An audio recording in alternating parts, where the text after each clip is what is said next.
Welcome to Chit Chat Stocks. This is the podcast that helps you find your next great investment. I'm one of your hosts, Ryan Henderson, and I am joined, as always, by the one and only Brett Schaefer. Brett is he's now our Latin American correspondent. He is in Argentina, and maybe he can get some boots on the ground research for us there. But we've got a full slate for the show today. This is our Power Hour episode. For anyone who's unfamiliar, we do these live on Thursdays at 5 p.m. Eastern Time, and we talk all things financial markets. So whatever is in the news, any audience questions, any latest AI bubble news seems to be a recurring theme recently. We talk about it all. It's live on YouTube, and then we turn it into a podcast as well. So if you ever want to ask us questions, feel free to tune in live Thursdays at 5 p.m. Eastern Time. But I'm going to stop right there. Brett, you've been there for one day. Any anecdotal evidence for us? Let's see. Long Newbank, long Mercado Libre, I guess, would be the number one thing. There is a lot of work to do, even just for some short experience here on the personal finance stuff, payments. Let's just say they got a long runway to reinvest in a lot of these things. And then on the other hand, it makes you appreciate some of the big box retailers that are reliable in the United States, Costco's, the Best Buys, that stuff. People take it for granted back there, but they do have an insanely good value proposition. And I got to say, the airport was quite busy. Long line at passport control. Those are some high international fees coming in for Corporación America Airports, or otherwise known as CAP. So far, that's my anecdotal evidence for you. I think it's about what listeners might expect. All right, we've got plenty to talk about today. Michael Burry in the news again. We've got some consumer spending indicators. Mark Zuckerberg has decided to get lean again. Not really, but he's cutting some spending, and we'll talk about that. But we had a question from one of our listeners, Simon Becker. Thank you for the recommendation. I guess not really a question, more of a recommendation. He says, we asked for things to talk about or things that the audience wants us to discuss on this episode. And he said, maybe a hypothetical game where you both build a price is no object portfolio of the fastest growing, widest moat, longest runway names, completely ignoring valuation. I love the idea, although simultaneously, I sometimes hate building these hypothetical portfolios because afterwards I always think, why don't I just own those? But anyways, we're gonna play a game. I've set some criteria here, set some parameters. So Brett, here's what I'm thinking. The game is you get to buy any business in the world at 15 times quote normalized earnings, which I guess is subjective. Uh, and you get to pick five companies, snake draft. You can start. You can't repeat any names. I'm all ready. I got 10 loaded up just in case we all choose the same one here. It was, there's a question there that usually gets asked, not usually, it gets asked all the time, like, oh, what's your favorite company at any price? And people kind of understand what you mean when saying that, but when you actually try to make rules about it, you realize the question is a tiny bit flawed. No fault to the listener who asked that question, because I've asked it plenty of times before. But when you say at any price, well, what does that mean? $1, 1 cent? It's kind of hard to determine. So we put in a earnings multiple barometer for the rankings here. And it's not necessarily the earnings they have today, but potentially what you think they could earn. Maybe if they weren't spending so much on marketing, maybe if they were in a normalized era, and what stock you'd buy there. So I Yeah, like it. it's a great recommendation, but it's a surprisingly hard like game to actually implement because you have to have a starting price. So it doesn't or else you can't really determine what are the, you know, if you could buy any business for $1, you're going to buy the biggest business because you can, resell it. Anyways, how did you look at the criteria for this? What was kind of your thinking in looking for whatever the best businesses are at 15 times normalized earnings? think what I really wanted to look at was high quality, high growth. So where I was, regardless of what you think they could earn, because margin doesn't really come into the equation here. Like, oh, do you think they could expand their margins? Well, it's kind of factored into the normalized margin equation. So it was really widest quality moat combined with runway to grow. And I think people understand what I mean when I put this list together. And I think, and I really wonder if we had an overlapping list here because you can kind of go many different directions. But I will, as a spoiler, say a company such as Visa, which we talk about all the time as a wide moat stock, it's already got plenty of high margin. It's already so large that it actually didn't make my top 10. Although I didn't spend hours and hours making this. I'm sure some stock fell through the cracks. No, I'll just pause you right there and say I have basically the exact same framework. I think for me, if I was given the opportunity to buy any company I wanted at quote unquote 15 times normalized earnings, I would want a combination of growth and a moat. I wouldn't just want purely the absolute best business if it can only grow the top line 5% a year. Visa is a good example. Like you you're not gonna get significant margin expansion either, and just by the fact that they are so large already, it's unlikely that you're gonna get, well, I could be wrong here, but extreme top line growth. So I try to do the same thing. Whichever company I think has the largest moat and will grow by at least 10% annually on the top line. Those are sort of my 2 criteria. So you're gonna kick things off, snake draft. Who do you have first pick overall? Okay, before we get into it, I want to say I think given that I just purchased a new one, that was actually part of my anecdotal evidence for the difficulties of paying for things in Argentina.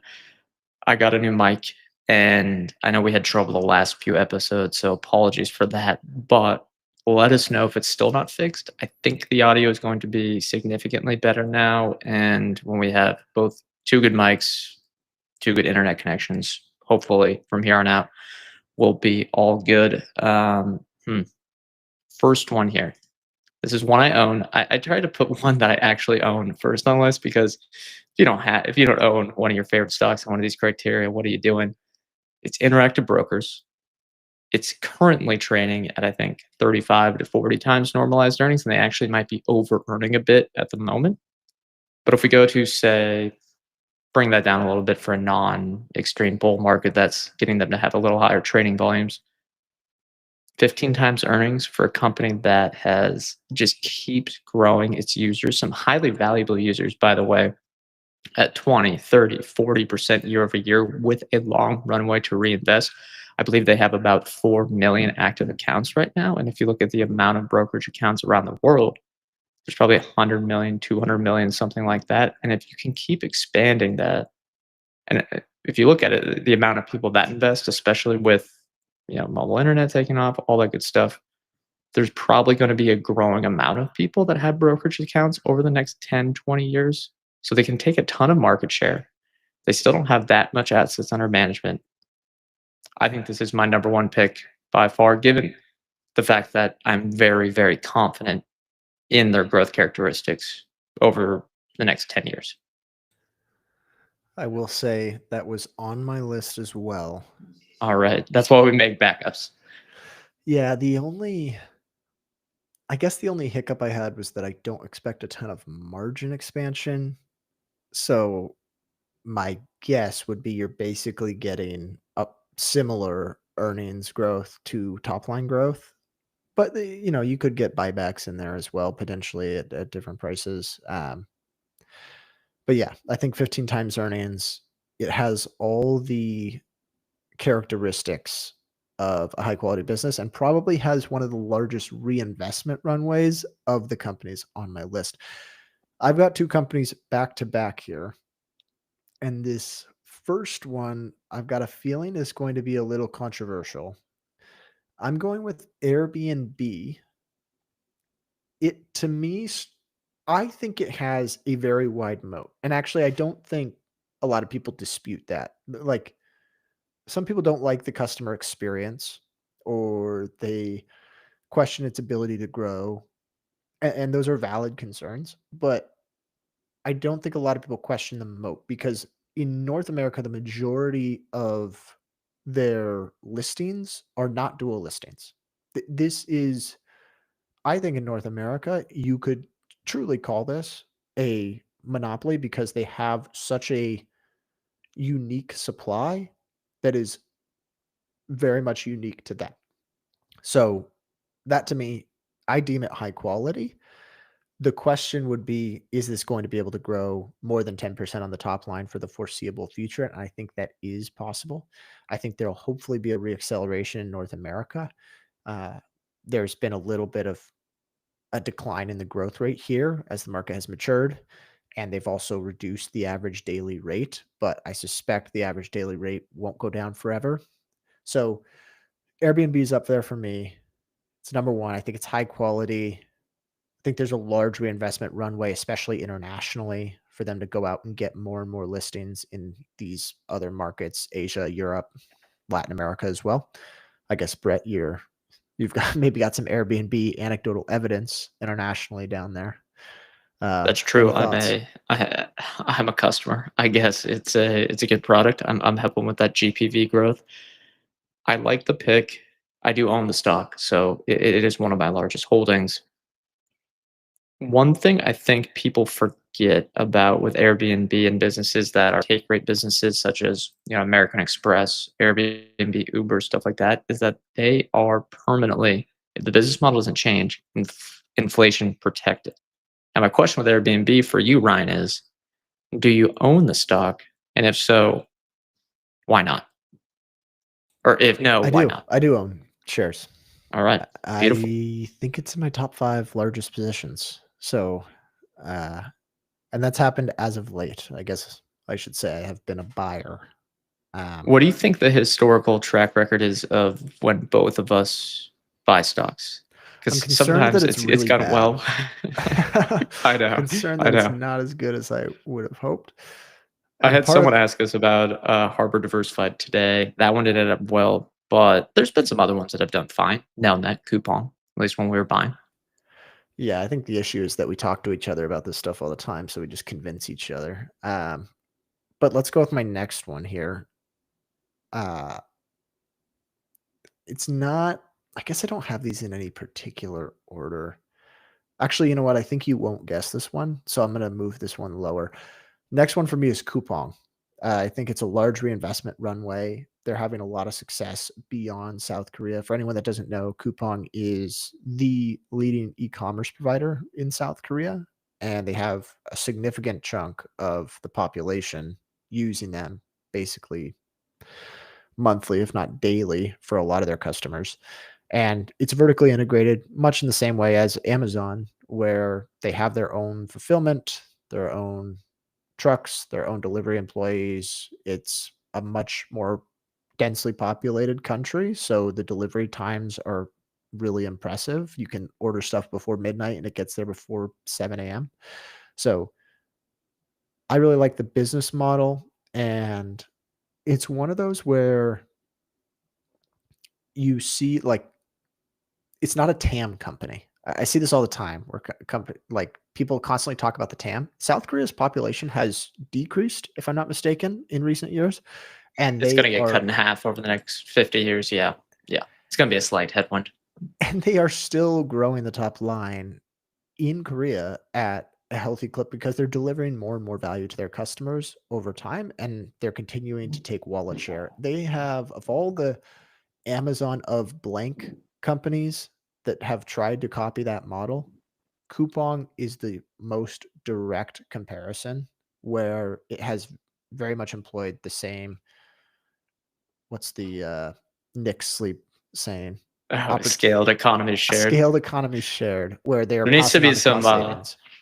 there needs to be some parodies on that. I think we should make one. I can't come up with any off the top of my mind, but I feel like there's a lot of good jokes you could make using that. I think with Coupon, I like the choice as well.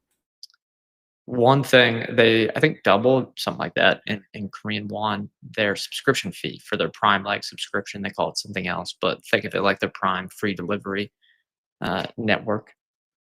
no, nothing really happened. No one batted an eye. So I think there's a lot of pricing power there. It's a great business, long runway for growth. And when you talk about normalized earnings, I actually think this is one that trades at about 15 times normalized earnings, if not lower, given the price has gone down a bit here. So that's why it's one of the largest positions in my portfolio, and I think Ryan is as well. The last thing I'll say, someone mentioned this in the Substack chat, which if you haven't, you should join. It's free. It's great. We do a lot of conversations there. There was a data breach that they had with some of their customers in South Korea, and they're very strict with these type of data breaches in that country. So I think the stock might have gotten hit a little bit because of that. And I looked it up. They may get fined a couple $100 million because of this. But given the size of the business, that's not going to affect the terminal value that much. Yeah, would you rather not have it happen? Sure. But there's no reason to sell. And yeah, someone in the comment here says that data probe news was hurtful. Yeah, it is. And if I'm missing something on that where the fine could be larger, let me know. But typically, when data breaches happen, it doesn't really affect the underlying business performance. It could just mean a government fine. Yeah, I don't.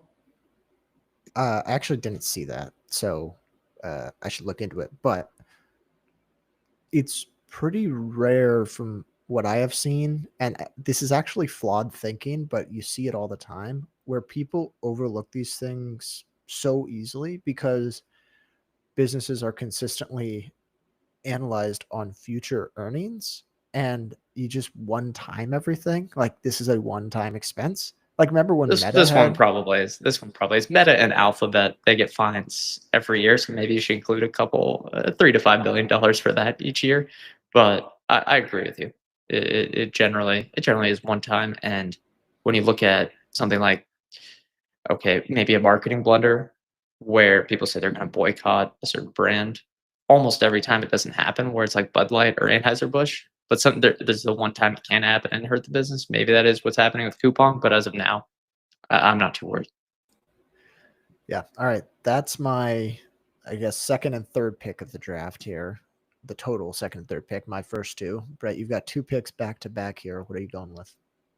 Okay, first one, and it's kind of a insight into what I was looking at for kind of inspiration for companies to pick here, and it's one that has a high current earnings multiple, but I do think has a long runway to grow, take market share, and would be a very attractive stock with a wide moat if it was trading at 15 times earnings. I think it's probably on your list as well. And if not, you're going to be kicking yourself for not taking this, Ryan. It's Adyen, without the Dutch accent. Oh, It's a that great was the company. one I pushed down because I thought you might not take them. Can't forget the Dutch. I think they're the Dutch. If not, They they're are. from the Netherlands. Yeah, them and ASML driving that economy. It's great business, inflation protected, similar to an Airbnb, which I mentioned with those payment companies. I was trying not to spoil it when saying that, but they keep growing at a very steady clip. They have locked in enterprise customers, minimal churn, extremely profitable, even though that doesn't necessarily matter here. But I think that their ability to take their revenue that comes in and turn it into cash flow is just not unmatched, but top class worldwide. Fantastic business. And if there was an opportunity to buy this along with Interactive Brokers at 15 times earnings, I would make them large positions in my portfolio. Yeah, this was the one I thought you would not go with, so I didn't say it. But I love payments processors, especially one that is not riddled in fraud, like a Pfizer or something. But I shouldn't say fraud, riddled in accounting gimmicks, but Alleged. Just say alleged in front of everything, and you alleged. can you could say anything. Yeah. It it is so sticky.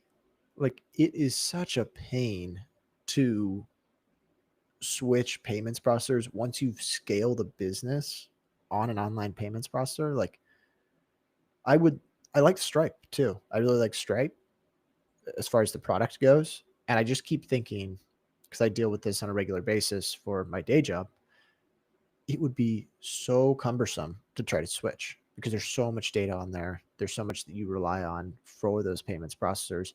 So I really like that one. And this is basically the public equivalent of Stripe and has 3 times the operating margins, if I'm not mistaken. So good choice. I would love to own this, but aside from that, like 1 month One period month, where it yeah. dropped, we have not had an opportunity to buy this at what I would call a reasonable multiple. Yep. Okay. That's gonna be hard to pick my third one. There's a lot of choices here. I'm gonna go with. I think I'm gonna go Mercado Libre. Not just because I've got anecdotal evidence here, but there's been plenty of good, I think, research reports out there recently. I know that Ian Bezek, a guest on the show from Ian's Insider Corner, has covered them. Plenty of other people have looked at them. We had Brian Stoffel on the show. Lots of good analysts follow them. And I've been doing a little bit more research just simply because, and maybe this is a bad habit, the stock's been flat over the last 5 years. And I think people still really underappreciate the runway to grow. It's not apples to apples because they have some third party stuff versus first party, but Mercado Libre's revenue is actually lower than Coupong's. It's only $26 billion. They also have the personal finance stuff on the side that's massive with tens of millions of users. And they, if you look at the Latin American countries, Argentina, Brazil, Mexico, some others, their e-commerce penetration is like half the level of the United States, maybe a third of the level of East Asia. I feel like there's room for, I mean, over the next decade, especially if they invest in their internal delivery stuff, for revenue to probably not 10x for a decade, but maybe the next 10, 20, 15, 20 years, they could 10x their revenue. I feel like that wouldn't be surprising. And if you could buy that at 15 times normalized earnings with the wide moat they have in these nations, I feel like that's a great pick here. Was it on your list or not, Ryan? I feel like it's kind of a curveball for for this draft. That was on my list as well. And it's hard to imagine that the only public company in the world that has grown 30% year over year on the top line for more than 22 consecutive quarters. I mean, they're the only one. It's hard to imagine that they still have a massive reinvestment runway, but all those data points that you just showed and the customer experience that you're seeing, there is a massive reinvestment runway. They can continue to drive down delivery times, I imagine. They can continue to put first party goods on there, make it more competitive on the marketplace, and just attract more spenders. Not to mention, if there's a economic a positive economic environment in Latin America, it helps consumer spending in those countries. And so far lately, it's been looking good for them. I guess, yeah, politically, it's gone from less socialism leaning to more free markets, which is probably nice for the business.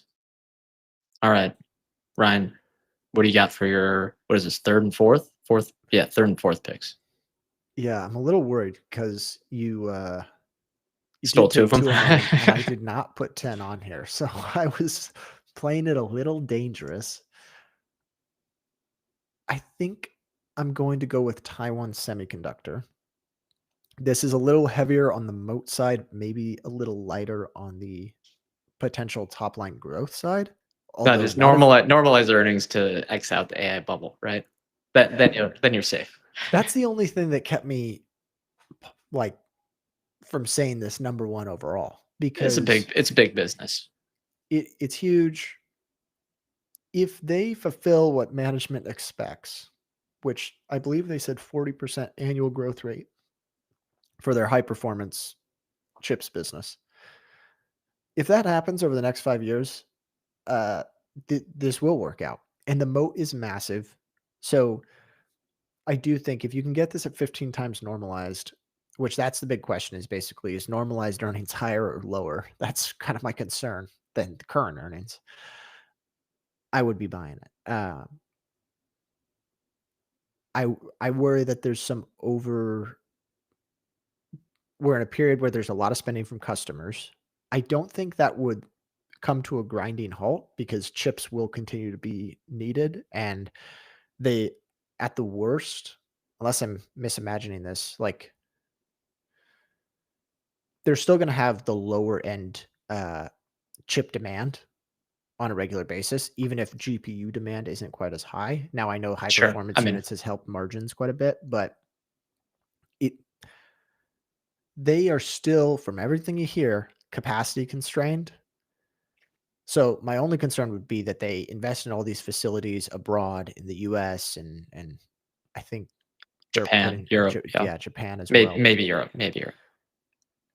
And then they invest in all that and you get a 3-4 year slowdown in high performance GPU demand, and suddenly they go from capacity constrained or yeah, I guess it's capacity constrained to being having a glut of machines that aren't being used as much. That's why we have the loophole of normalizing the earnings there. I think yeah, it's a good choice. The only thing I worry about is the size, but people could have said that $50 billion in revenue ago. I have my last 2 here.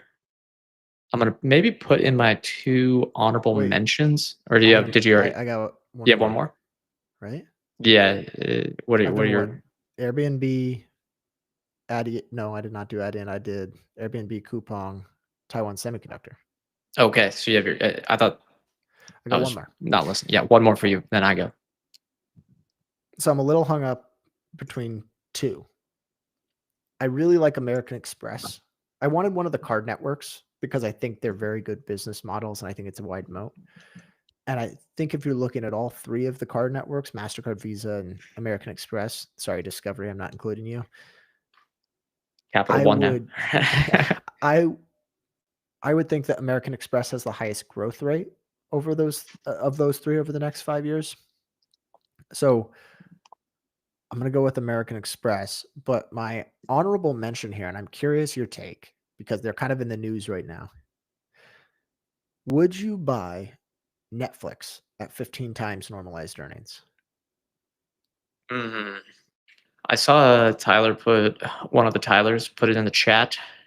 He said Microsoft, Netflix, Hermes, Mastercard, Nvidia, TSMC, ASML, Uber, Booking, which I think is a good list. I don't know if it would make my top 5 for Netflix just because of the size, and I will worry that they don't have an extremely wide moat given the competition that's not apples to apples like an Adyen and a Stripe, where it seems like it's gonna turn into a duopoly, where they have the competition from YouTube, even stuff like Instagram, what have you. Mhm. I mean, but it would be up there. I mean, I think it's a pretty darn good business. You know what I missed? Google.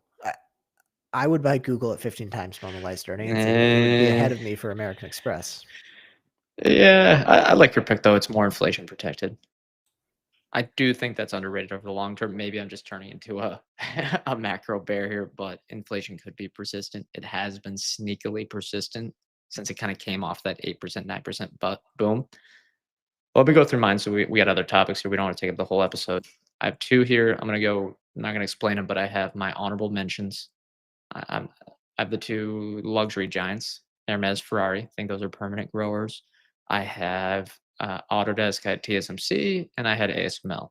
I think those are good ones. But I'm gonna have 2, maybe. Well, one you actually own. One of these other ones are on my watch list. My first one here, and its stock's been down, so maybe it actually is getting closer to 15 times earnings. It is Wise. I think they're building a moat. It's a perfect emerging moat stock, and they have a long runway to reinvest. Pretty much put it as simple as that. And given the stock, I think I saw our friend, we should get back on the show, Luis Sanchez, talk about how the stock's in a 25% drawdown. I hadn't been following it closely. I feel like that's a very good pick. And I'm noticing here, I have a lot of financials in my list. Interactive brokers, Adyen, Mercado Libre, which is half financials, and Wise. And then I'll put on my other honorable mention, new holdings. But I wouldn't keep that as a pick because I don't know if banks uh, they kind of deserve to trade at 10 times normalized earnings. So 15 times is not some dirt cheap multiple for them. All right, let's shift gears. Wait, What do you wait, want to I have my do? last one. I have my Oh, fifth. okay. Honorable It's this mention one's for a sneaky me, one. real quick. And Okay. yeah, I think Wise belongs on there. That's a good call. I think I'd include Uber on this list. I know you hate that. I think I'd include them. Yeah, not on my list. We've talked about that though. I hope all the Uber shareholders prove me wrong, but some of that Waymo data, it just keeps getting scarier and scarier, at least for me. 10% of rides in San Francisco now, something like that. It's pretty high.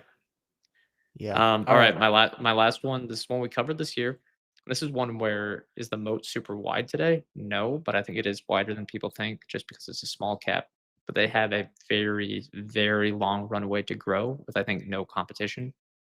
And again, people are going to be surprised, but I think it's Kraken Robotics.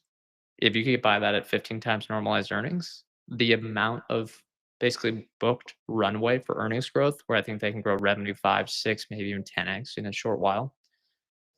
Yeah, I mean, the stock trades at, I think, what was it, 10, 20 times sales right now. So I'm not buying. It's on the watch list, but in a crash, I feel like this is a great one to pick up. We just had someone comment, either of you guys consider Axon? That would have been a good one as well. I Oh, like good that pick. business Good model. pick. Yeah. That's a great one. Yeah. And my biggest gripe I with them has always been the valuation. true. And the SPC, but we include SPC in the valuation, so that'd be fine. I You know just don't what? like them because I missed them 10 bagger ago, so I get frustrated and I've just stopped following them. Yeah, that's a common issue for me is I hold a grudge when I miss the boat. So there's one that I've been looking into over the last couple days since we did the Chris Hone episode. That Ferrovial company, they've got some phenomenal assets. The Nice. highway, if you live in Ontario, Highway 407, they own that, and it's got like 80% EBITDA margins, and they've just been jacking up prices, and people still pay them. And I It's a put literal this, toll road. yeah, You the have to go. yeah, and they've got some in Texas here too. The I put it in my company internal communications because most of the people are from Ontario, and they Is that were how they like, say it? Is it actually Ontario? I always say Ontario, on. Ontario? I don't know. I don't know. Well, you hang out with the Canadians. I don't know. I think it's I Ontario. well, I could be if that's wrong. how they say, if that's how they say it, I've always said Ontario. Maybe I'm saying it completely wrong. They're the Canadians are laughing at me. Yeah, they were surprised to find out that it is some Spanish company that has just been jacking up prices because apparently that's a sore spot Mm. for, Ontarians because they said the tolls have been getting more and more extreme, and I put that meme of Mac from Always Sunny of like, "Oh my gosh, that's disgusting where?" 'Cause it's literally a toll road jacking up prices, which as much as people hate it, it's a irreplaceable asset that you're gonna have to take. Yeah, irreplaceable roads. Well, I mean, I don't know it's if it's hard to it's build a not highway irreplaceable. across the province. Yeah, I get what you mean. Not quite as It's. hard as like a railroad, but yeah, I thought it was an interesting business. Any more honorable mentions, or should we shift gears? I think we got to shift gears. We're about halfway done here. Hopefully, people like that one. Felt we went a bit long, but I think it was a fun one. And thank you, Simon, longtime listener, for giving us the shout out there. All right. I'm going to give you a choice for first, Ryan. Do you want to do an 8K story for the ages for a Thanksgiving Friday 8K, or do you want to do Michael Burry again and his story on SPC, which I think is more of a eat your vegetables educational stuff for the listeners? We absolutely have to do Rick's Cabaret collapse. Yes. Yes. We got to talk about it. The only episode I think we've deleted. Sorry to the CEO or ex-CEO now. Full Um, disclosure, let's maybe mention this for any listeners today. We're about to talk about a company that was a public publicly traded gentlemen's club roll up, and we had the CEO on the podcast I think 3 years ago, and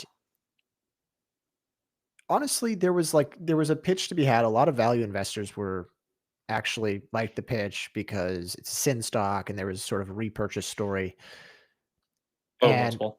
Yeah. we after this news came out, because he's been accused of fraud and bribery, if I'm not mistaken, or actually indicted. Alleged. Alleged. Oh, Always say alleged, alleged. accused. Alleged. We Accused. Yeah. took the podcast down, not to save face, although maybe there's an element of that, but I don't really want to be giving if people are going back and listening to that, I don't want to be really Yeah, given it a without platform. knowing that the indictment was there, yeah, 3 years ago, and it's not like it was probably, like, 1 listener a week at that point, but still, that's the context there. I don't think I've ever owned it, Ryan, you've never owned it, but or actually, I should have flipped that. I know I've never owned it. Ryan, I don't think you've ever owned it, but he's nodding along with me.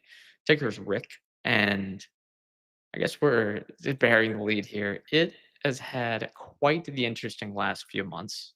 A lot of strange 8Ks without press releases, kind of trying to hide the information in the 8K. So if we go, there's three big ones here that I think people have to understand. First up, I was reading a yet another value blog, nice Substack. He was writing a lot of good stuff about and summarizing the situation, which kind of helped me get up to speed for someone that doesn't follow it very closely. So on September 16th, the company Rick's Cabaret put out an 8K saying that they were being indicted by the Supreme Court of New York for tax fraud and bribery. I believe we covered this at the time. They were taking accountants, I think they're auditors, to allegedly the gentlemen's clubs and giving them, say, $10,000 worth of services. And then, oh, okay, hey, we don't have to pay too much in taxes. Pretty, that's like a movie, like the tax fraud there. Now, on November 24th, now right around Thanksgiving, right before Thanksgiving, it executed a buyback with ADW Capital, and this is in the 8K, ADW Capital and Adam Wyden for $30 million at a price of $36 a share, which is about a 50% premium to where I think it's trading at today and where the stock was trading at the time. So it's a huge premium to buy out one of your existing shareholders who is pretty much stuck in this business. Now, why they did that, I'm not so sure. What sort of negotiating leverage ADW Capital has? Kudos to them for, I guess, getting a really good price on that deal. Then on Friday after Thanksgiving, which is one of the absolute hottest days for sneaky 8Ks for information that companies don't want investors to know because you have Thursday off. A lot of people are taking Friday off. The market's barely open on Friday.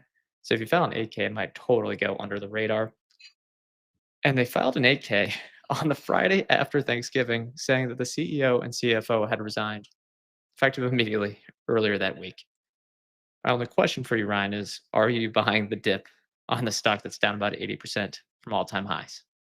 And is their only path forward to just buy some Trump coin and hope for the best?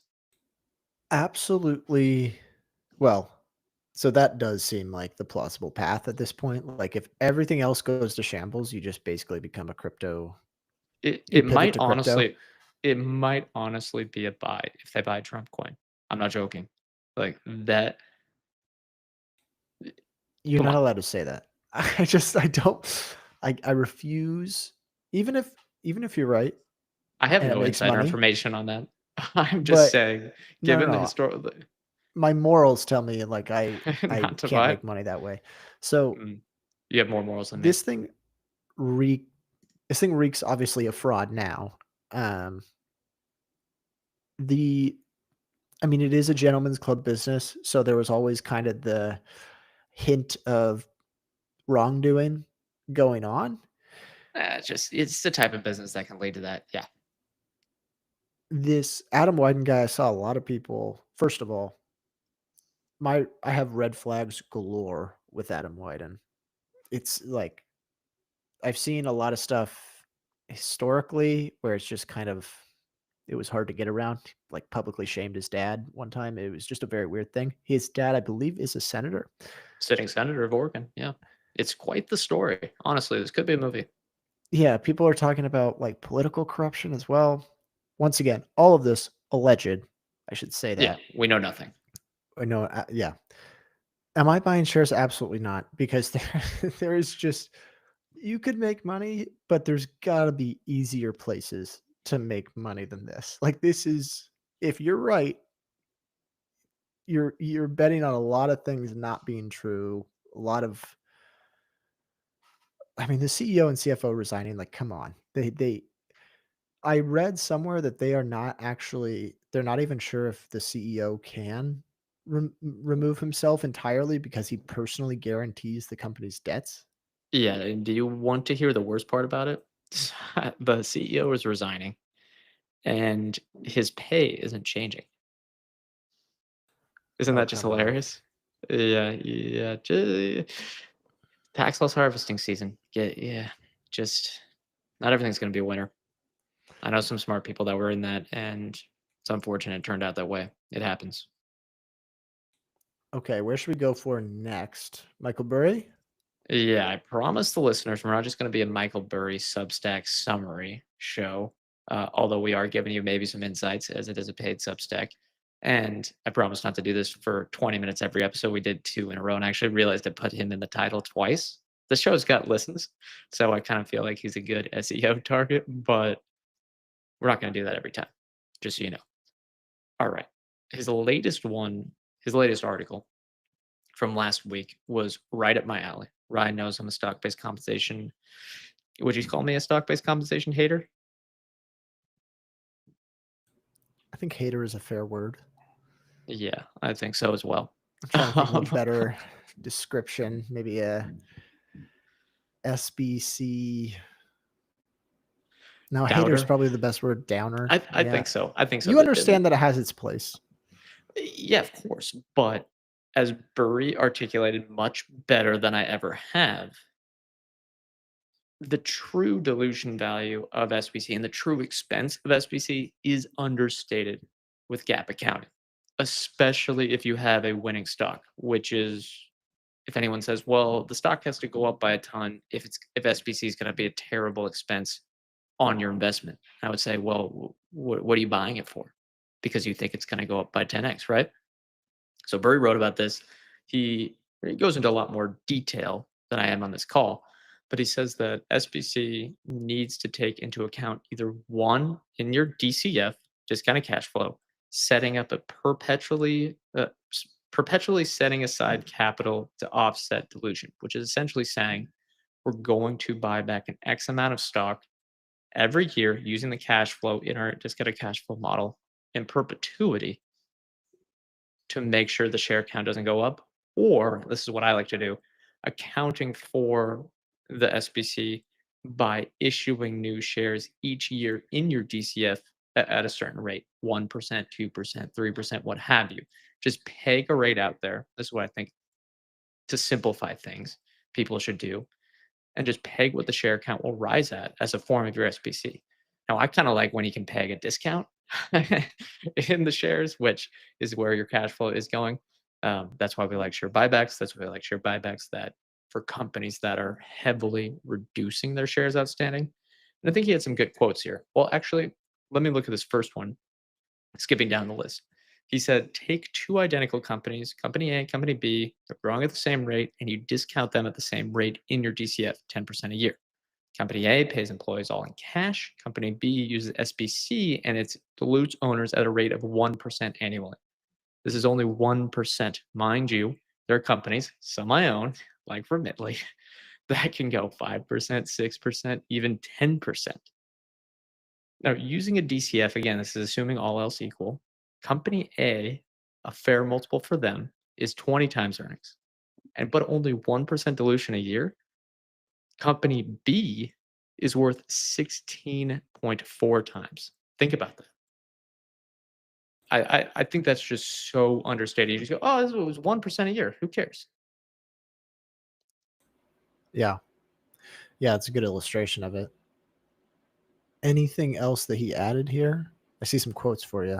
Yeah, he has some quotes. He specifically, and I think the man knows how to poke the bear because he always talks about the most battleground stocks. And I got to say, Dr. Burry, for someone who says they hate the limelight, why don't you just talk about obscure value stocks? If not, then, but you're talking about Nvidia and Palantir. Those are going to get attention, and I think you know that. Quote, such buybacks represent a true cost that penalizes both present value and potential long-term returns. Many of our most popular companies, such as Nvidia, are engaged in buybacks to nowhere where the cash spent on repurchases does not reduce share count. The original cumulative GAAP SBC expense for Nvidia, $20.6 billion, is now irrelevant. It may as well be imaginary, never an expense. Replacing GAAP SBC or SBC expense with the $91 billion in buybacks they've had to nowhere results in total owner earnings of $135 billion. So he's saying with a big winner like NVIDIA, the GAAP SBC expense, or I think it was a 5-year period, was $20.6 billion. But in actuality, it took $91 billion in buybacks to offset the dilution. So it actually should have been $70 billion higher. You want to hear something using a big short quote that is going to blow your mind, Ryan? You Let's do you it. seeing you seen this tweet? You might have clicked on it in the Google Doc. Pulling it up now. Okay. There are 36,000 NVIDIA employees. There are $630 billion of RSUs outstanding, meaning that's $17.5 million per person. Can we tone that down a bit? Yeah, obviously not how the distribution works out. Those RSUs are heavily concentrated to probably Okay, average 1,000, still. maybe. It's They don't have that many. They don't have Amazon low, like they don't have the small amount of employee, or like most of those people at NVIDIA are earning 400 or 500K a year, if not significant, think. like on their base salary. Oh yeah, oh yeah. But even if you say the median is $5 million in RSUs, still 5. Yeah, that's Can we remarkably high. just slow down the SBC? I mean, for crying out loud.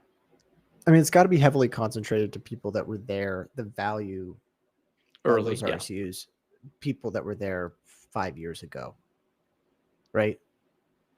I agree. 4 years Yeah. ago, 5 years ago, before all this. Well, I guess it's about right when it started to take off. But Right. And how much is Jensen? That's also a good question. It's still quite the stat. 630 billion in outstanding RSUs for a single company. I'm sure the low-level employees at NVIDIA are wishing that figure were true for them. But yeah, it's an astoundingly high headline figure. And I do think it's a good illustration. He does a very good job. He does a very good job describing all this. And it's actually a really good Substack. But I think you're right. For a guy who claims to hate having attention, he's had a movie made about him. He started a Substack. He Book written. had an Yeah. off and on relationship with Twitter over Yeah, and that was a over. fun one. Yeah. And he just did a podcast. And then every time he posts about it, he's like, I don't usually do podcasts, but here's a podcast. It's like you could just say no. Yeah, he is not that I don't like his writing. His writing's great, but yeah, provocative guy for sure. All right. Let's go back Want to to one talk of your topics, Zuckerberg? Ryan. Oh, yeah, we can talk Zuckerberg first and then close out with your listicle as a tease for the listeners. 6 quality stocks trading at record low valuations. As you can tell, Ryan's very good at this now. He does this for Fiscal AI, and those are the tweets that get the most clicks. Am I right? Along with Mercado Libre. That's also the bread and butter. Can you find? Yeah. Did you know one stock has, what is it, 30% for 20 quarters? I mean, it is impressive. That is, yeah, it's an And it gets retweets across the astounding board. growth rate. Yeah, let's talk. Why don't we hit this really quick? 6 quality stocks trading at record low valuations. Basically, all I did was try to find, and I didn't have like a screener for this exactly, but trying to find stocks that are obviously quality is subjective, but what I deem high quality plus my like only quantitative parameter was revenue has grown over time and profit margins have expanded over time. And that's over like a decade or could be shorter as well. I'll just rip through these and you tell me if any excite you. I know one of these does. Airbnb, 22 times EV to EBIT. Most of these are all EV to EBIT except for the last two. Salesforce, 28 times. Lululemon, 9 times. Adobe, 16 times. And then the last two are EV to free cash flow because they're kind of turning the corner to profitability here. Duolingo, 21 times. Monday.com, 21 times. So one more time. Airbnb, Salesforce, Lululemon, Adobe, Duolingo, Monday.com, all trading at or near their lowest valuations ever. Well, let's take Airbnb off the board because people know I like that since I own it. Lululemon does attract me. That's a double entendre, or what do they call it? Double meaning there. 9 times earnings is just so damn cheap, and it seems like the brand is gonna have at least some form of durability. They'll turn the corner. They'll get around these kind of recent blunders with their product. I don't know why I don't own it. I guess I like Crocs a little more. And the other one I'm very interested in, and I'm saying this as a tease for your upcoming research episode, Monday.com. That growth rate they put in with revenue is just highly impressive. And I don't know much about the business. I used it once at a company I worked at. Seems fine. It's a good product, but curious whether they're probably deemed an AI loser. I'm just curious what it's going to be a fascinating episode. I think people people should listen to it. Yeah, I'd say from this list, the two that stand out, I mean, Salesforce 28 times for a business that's basically growing 9 to 10% on the top line. And operating margins could expand, but I'd say my guess, without having done any real digging here, is you get high single digit revenue growth over the next 5 to 10 years and mid-teens earnings growth. 28 times feels like a fair price to me, but it's one that has historically just traded at ludicrous multiples, so it's Yeah, eh. it doesn't interest me. Adobe and Monday.com are probably the highest on that list. I've got nothing against Duolingo, but I don't think it's actually as cheap as it looks, on a free cash flow basis. So Are they an Monday.com, SBC yeah, kinda? they've Yeah. turned the corner to profitability on a GAAP basis too, but And remember, we just talked about how Gap yeah. SBC, you gotta watch out for that. Something honestly, I learned a lot from that Burry post, but I know you like Adobe. I know you like Airbnb. The Yeah. 2 things for Adobe and Monday.com, and this still gets into the whole, like, will AI kill SaaS discussion. Very different businesses. I think Monday.com a lot more similar to like a Salesforce because it's more task management, work operating system type of stuff as opposed to creative software like Adobe. But the idea for me that this cannot actually be the bear thesis because people are saying like it's AI is going to disrupt them. I don't get that at all. Like I do not understand that. What I saw that on Gemini, this newest developer model, you can take a picture, you can put it in and say, build me the code for this website. That's great. But that's not like, okay, great. You've got the bare bones for like a basic website. You now have to go find millions of customers. You have to know how to diagnose any issues. You have to know why it was built a certain way. Like, you are so far away from a legitimate business just I because know you've what you built go ahead. just because you've built the bones for a website does not mean you have a legitimate competitor to Salesforce. Like it's if it's like a meme that people are like, "Hey, ChatGPT, build me a Salesforce and $40 billion in revenue. Make no mistakes." Like Alright, this is not happening. I think for your Monday.com episode, you need to try to build a Monday.com competitor and test it out and see if you can do it. It'll last 30 seconds before I realize I can't do it. Well, I think you should try because Okay, that's to fair. as you've told me before, you are technologically, Challenged. let's say, challenged sometimes with computer stuff. So that'll be a good test. And if you can, maybe that is the bear case. I It's think you need not to that try. yeah, it's not like this field isn't competitive, but software is generally sticky, especially if multiple people on a team use it regularly. It's sticky. They have a high attach rate with organizations, and it tends to expand within organizations. So I am going to look more into it. The stock has sold off a ton. I would say that, and then obviously Airbnb. I'm interested in Adobe as well. All right, we're gonna close things out. We got a couple of quick segments here.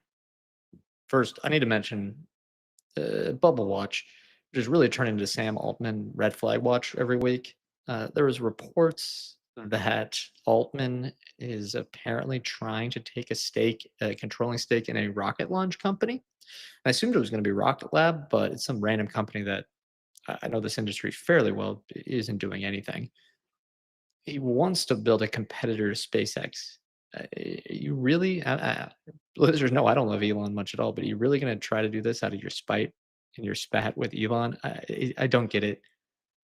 Just a red flag again across the Sam board, and I feel like this Yeah. is a total Icarus situation, getting way too close to the sun, gonna burn up. It feels textbook like Altman that. is a big spike guy, is what I've Huge, yeah, noticed. Like, yeah. this is the thing you do after you've had a very successful company that's gone public, and it feels like, not to say ChatGPT or OpenAI hasn't been successful. Obviously, they have. You built, what is it, $8 billion in revenue. But you have a lot of skeptics right now as to whether or not this is a sustainable business model. Why are you stepping aside now? Not stepping aside, distracting yourself, I should say, with this. Like, prove It's it, not gonna happen, but prove one yeah. business first, and then go. I don't know. All Go the right, let's. Bezos route. Yeah, exactly, exactly. All right, let's do a little macro shopping on Halloween, or not Halloween, Black Friday slash Cyber Monday, I should say. Thank you to everyone who did themselves a favor, signed up for Fiscal AI with the double discount for Black Friday using our link. Quite a few did, so really nice to see that. Nice to have a little holiday bonus every once in a while for the business. But there's been a lot of talk about deteriorating consumer spending. And I think Black Friday is one of the best barometers out there. If you look at the numbers, and maybe if you divide it by income demographics, it's going to look like a different picture, but I think it kind of always will. Here's the quote from US spending. US shoppers spent $14.25 billion dollars on Cyber Monday, pushing total online sales to $44.2 billion dollars for the so called Cyber Week. Spending rose 7.7% from Thanksgiving to Cyber Monday, compared with an 8.2% increase last year. So 8.2% increase last year, 7.7% increase the year before. Things are looking quite, I think, healthy across the board. And any company that you're interested in, or any stock that says that blames consumer spending from a macro basis on their underperformance, I think you got to look yourself in the mirror and say, is management trying to pull your leg? Cough, cough. PayPal. They just talked about PayPal, weak yeah. consumer. Uh, you know what else? Let me read you this quote one more time. U.S. shoppers spent 14.25 billion on Cyber Monday, pushing total online sales over Thanksgiving weekend to 44 billion, according to an Adobe. Adobe Analytics report. Well, that Talking business, my book. they haven't gone bankrupt yet. And I think, didn't Shopify go down? I don't really. Yeah, I What do you heard mean? that. Like there's an outage on Oh, their outage. AWS I don't know. server or something like that. All right, we got like 1 minute left. Let's talk Zuckerberg Reality Labs spending. This is not one I think we can pat ourselves on the back too hard on, because it seemed like everyone except the core metaverse people saw this as a writing on the wall. But here's a quote from a Bloomberg article. Executives are considering potential budget cuts as high as 30% for the metaverse group next year, which includes the virtual worlds products, Meta Horizon Worlds, and its Quest virtual reality unit. Cuts that high most definitely include layoffs as early as January, according to the people, though a final decision has not yet been made. I saw someone estimate this could save $5 billion annually that goes straight to the bottom line. What do you think, Brian? Getting lean? Get rid of this whole division. Why not?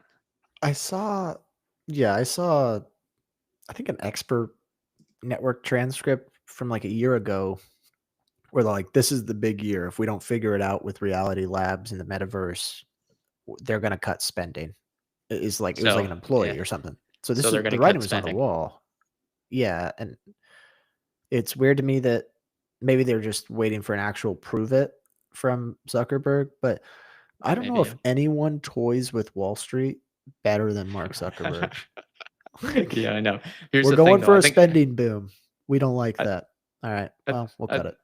I think it's going from about 25 billion to like $20 billion in spending. So you're still burning $20 billion on nothing right now on science experiments. But hey, it's probably good for the stock. And $25 Remember billion on science projects is it's insane. It's insane. And I pray, well, I'm not a Amazon shareholder, but for the Amazon shareholders out there, I hope one day the same thing can happen to you and Alexa. Yeah, I think Zuck spends more on this than Amazon does on Alexa, but I I don't heard 10 maybe billion or more on Alexa. I heard more than 10 billion on Alexa, but that's still like half of what Zuckerberg's doing. remember when everyone, like, had to have a metaverse strategy? Oh yeah, Match Every Group, company Match in the Group had world, a yeah, ServiceNow is like, what's our metaverse strategy?" Workday, how are we gonna get people to do their payroll with VR glasses? It's like this, yeah, and nothing it's funny how nothing materialized from that, really.